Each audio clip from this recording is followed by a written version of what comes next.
அதிசயங்கள் செய்கிறவர் நம் அருகில் இருக்கிறார். அற்புதங்கள் செய்கிறவர் என்றும் நமக்குள் வசிக்கிறார். ஆதியாகமம் 4ஆம் அதிகாரம் 5-6 கொஞ்சம் வாசிங்க. காயினையும் அவன் காணிக்கையையும் அவர் அங்கீகரிக்கவில்லை. காயினையும் அவன் காணிக்கையும் அங்கீகரிக்கவில்லை. அப்பொழுது காயினுக்கு மிகவும் எரிச்சல் உண்டாகி அவன் முகநாடி வேறுபட்டது.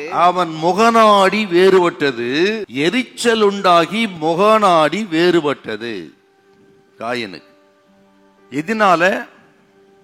தன் தம்பி சகோதரன் ஆபேலின் காணிக்கை கர்த்தர் அங்கீகரித்தார். இவன் காணிக்கையை கர்த்தர் அங்கீகரிக்கல. அவ்வளவுதான். தம்பியை கர்த்தர் அங்கீகரித்து விட்டார், என்னை கர்த்தர் அங்கீகரிக்கல.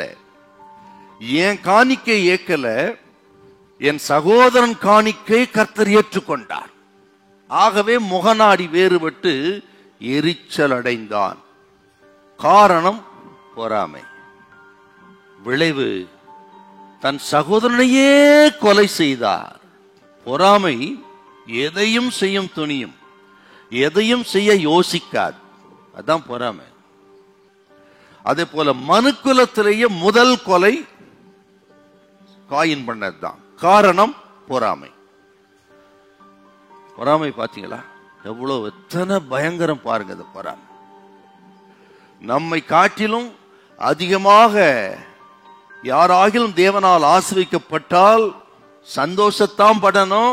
சந்தோஷப்பட முடியலன்னா சம்திங் ராங் அப்படின்னு அர்த்தம்.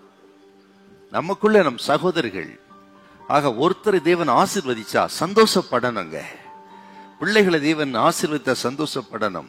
அடுத்தவர் பிள்ளைகளுக்கு நல்ல வேலை கிடைத்தால், திருமணங்கள் நடந்தால், ஆக புத்திர பாக்கியங்கள் உண்டானால், நல்ல கார் வாங்கினா, வீடு கட்டினா, ஆக ரொம்ப சந்தோஷப்பட. அதுக்கு பேர் தாங்க சகோதர சிநேகம்.